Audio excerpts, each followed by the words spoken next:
السلام علیکم میرے بھائیوں، بہنوں، دوستوں، بزرگوں۔ میرے بھائیوں، آج کا جو میرا عنوان ہے وہ یہ ہے کہ حضرت ابراہیم علیہ السلام اپنے تمام امتحانات میں کیسے کامیاب ہوئے۔ میرے بھائی، سب سے پہلے جاننے کی بات یہ ہے کہ اسلام میں کوئی بھی کام ہے اس کے دو سوال بنتے ہیں۔ مثال کے طور پر نماز کیا ہے اور اس کے ارکان کی حکمت کیا ہے، نماز کیوں پڑھی جاتی ہے۔ ایک تو یہ ہے کہ نماز کس طریقے سے پڑھی جائے، اس کا طریقہ کیا ہے۔ ایک یہ ہے کہ نماز کیوں پڑھی جائے۔ تو نماز کیا ہے اس پر تو بحث ہمارے یہاں پر بہت زیادہ کی جاتی ہے، لیکن نماز کیوں پڑھی جاتی ہے، نماز کے ارکان کی حکمت کیا ہے، یہ بہت بڑا نماز کا پہلو ہمارے یہاں پہ بالکل ڈسکس نہیں کیا جاتا۔ تو میں یہ بتانا چاہتا ہوں کہ حضرت ابراہیم علیہ السلام جو تمام امتحانات میں کامیاب ہوئے، قرآن مجید میں آتا ہے، وہ اسی لیے کامیاب ہوئے کہ ان کو اس دوسرے سوال کا جواب مل چکا تھا کہ اللہ تعالیٰ ایک کیوں ہے، اللہ تعالیٰ کی صفات کیا ہے۔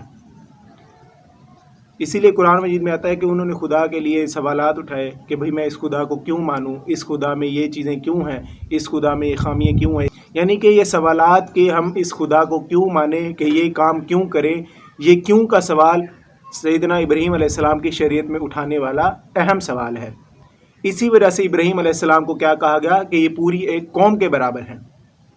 اللہ تعالیٰ اس سوال کی اہمیت انسان کے دل میں پیدا کرنا چاہتا ہے۔ انسان جب اس سوال کے جواب کو ڈھونڈ لیتا ہے کہ اللہ تعالیٰ کی حکمت کیا ہے، اللہ تعالیٰ کی صفات کیا ہیں، اللہ تعالیٰ ایک کیوں ہے، اللہ تعالیٰ رحیم ہے، کریم ہے، اللہ تعالیٰ کسی بھی فیصلے میں ظلم نہیں کرتا، انسان کا اس سوال کا جواب ملنا انسان کے اندر ایسا یقین پیدا کر دیتا ہے جو سیدنا ابراہیم علیہ السلام کے اندر پیدا ہو چکا تھا کہ ان کو آگ میں ڈالا جا رہا ہے تو وہ آگ میں ڈلنے کے لیے تیار ہیں، بیٹے کو اگر ذبح کرنے کا حکم دیا اس کے لیے بھی تیار ہے، اپنے بیٹے کو بیوی کو صحرا میں چھوڑنے کا کہا اس کے لیے بھی تیار ہے۔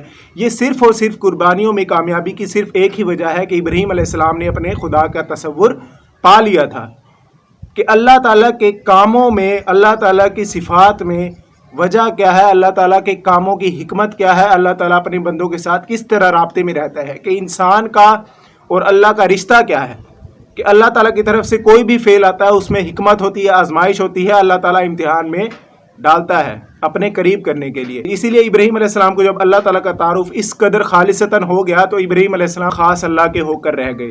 اسی لیے قرآن مجید میں آتا ہے کہ نبی علیہ السلام کو اللہ نے حکم دیا کہ آپ ملت ابراہیمی پر چلو، ابراہیم علیہ السلام کے دین پر چلو، کہ انہوں نے جس طرح اللہ تعالیٰ کے تصور کو پا لیا تھا تو ہر امتحان کے لیے کھڑے ہو گئے تھے، ہر مصیبت کو فیس کرنے کے لیے۔ میں جب قرآن پڑھتا ہوں تو مجھے حیرت ہوتی ہے کہ ابراہیم علیہ السلام ایک نوجوان کہ اپنے باپ کو، اپنی قوم کو چھوڑ کر اکیلے نکلنے کے لیے تیار ہو گئے۔ انہوں نے یہ نہیں سوچا کہ مجھے کل کو رزق کہاں سے ملے گا، میں بیمار ہو جاؤں گا، مجھے موت آ جائے گی، یہ ہو جائے گا، وہ ہو جائے گا۔ ابراہیم علیہ السلام نے خدا کے اس تصور کو پا لیا تھا کہ جس تصور کے بعد وہ ہر مصیبت کے لیے تیار ہو گئے تھے۔ یعنی یہ میں بتانا چاہ رہا ہوں کہ یہ سوال کہ کسی بھی چیز کی، کسی بھی حکم کی وجہ جاننا کہ یہ حکم کیوں ہے، نماز کا حکم کیوں ہے، روزے کا حکم کیوں ہے، یہ جاننا ہمارے لیے سب سے اہم تھا۔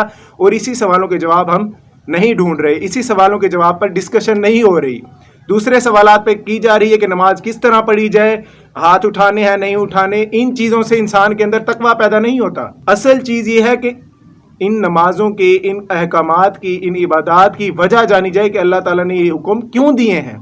اللہ تعالیٰ نے غلام کو اپنے مالک کے سامنے حاضری کے لیے بلایا ہے اس نماز میں، تو چاہے وہ ہاتھ کھول کر کھڑا ہو، ہاتھ باندھ کر کھڑا ہو، ایک غلام اپنے مالک کے سامنے جس حالت میں شرمندگی کے ساتھ کھڑا ہو سکتا ہے وہ کھڑا ہو۔ اگر ہم یہ وجوہات جان لیں تو ہمارے اندر بھی ایمان کی پختگی قائم ہوگی اور اللہ تعالیٰ کے احکامات کے سامنے ہم ہر مصیبت کے لیے تیار ہو جائیں گے۔ ہم اپنے والد کو نہیں دیکھیں گے، اپنے خاندان کو نہیں دیکھیں گے، اپنی قوم کو نہیں دیکھیں گے، اللہ نے جو حکم دے دیا ہم اسے مضبوطی سے ابراہیم علیہ السلام کی طرح پکڑ لیں گے۔ اسی طرح حضرت ابراہیم علیہ السلام کے اللہ تعالیٰ کے تصور کے ساتھ اس طرح نسبت کا آخری قدم جو ہے وہ سیدنا حسین علیہ السلام نے اٹھایا۔ سیدنا حسین علیہ السلام کو اللہ تعالیٰ کا تصور اس قدر قائم ہو چکا تھا کہ سیدنا حسین علیہ السلام نے حج کے موقع پر بیت اللہ کی طرف جانے کی بجائے آپ کربلا کے میدان میں گئے، کہ سیدنا حسین علیہ السلام کو اللہ کا تصور اس قدر قائم ہو چکا تھا۔ انسان کا تصور اللہ تعالیٰ کی طرف جس طرح خالص ہوتا چلا جاتا ہے، انسان بڑی سے بڑی قربانی دینے کے لیے بھی تیار ہو جاتا ہے۔ ہمارے ایمان کی کمزوری یہی ہے کہ ہم انہی بحثوں میں الجھ کر رہ گئے ہیں کہ رفع دن کرنا ہے نہیں کرنا، کہ ہمارے اندر دینی لحاظ سے ایک بحث کی لذت پیدا ہو چکی ہے کہ ایک دوسرے کو بحث کرنے میں ہی مصروف رکھتے ہیں. ہم قرآن مجید کی حکمتوں کو نہیں جانتے، جبکہ قرآن مجید میں نماز کے بارے میں کیا ہے کہ یہ بے حیائی برائی سے روکے گی، روزہ تقویٰ پیدا کرے گا. یعنی کہ قرآن مجید میں بھی انہی چیزوں کو ڈسکس کیا گیا ہے کہ ان چیزوں کی حکمت کیا ہے، ان چیزوں کو کرنے سے فائدہ کیا ہوگا. اللہ تعالیٰ نے طریقہ اسی لیے ڈسکس نہیں کیا کہ یہ اتنی اہمیت نہیں رکھتا. اسی لیے سیدنا حسین علیہ السلام نے، ان کے تمام گھرانے نے قربانی دی. سب سے بڑی مظلومانہ شہادت جو ہوئی وہ سیدنا حسین علیہ السلام ان کے خاندان کی ہوئی کہ ایک ہی موقع پر تمام خاندان کو اجاڑ کر رکھ دیا اس یزیدی ٹولے نے، لیکن انہوں نے اس قربانی کو اللہ کے سامنے پیش کیا، کیونکہ اللہ تعالیٰ کے تصور سے وہ جو واقف ہو چکے تھے، اللہ تعالیٰ نے اسی آزمائش کے لیے ان کو کھڑا کیا تھا. لہذا انہوں نے اس قربانی کو دے دیا. انہوں نے یہ نہیں کہا کہ میں زندہ رہوں گا، لوگوں کو واعظ کروں گا. انہوں نے کہا کہ اللہ مجھ سے قربانی طلب کر رہا ہے تو اللہ تعالیٰ کے آگے یہ میری جان کی قربانی کوئی اہمیت نہیں رکھتی.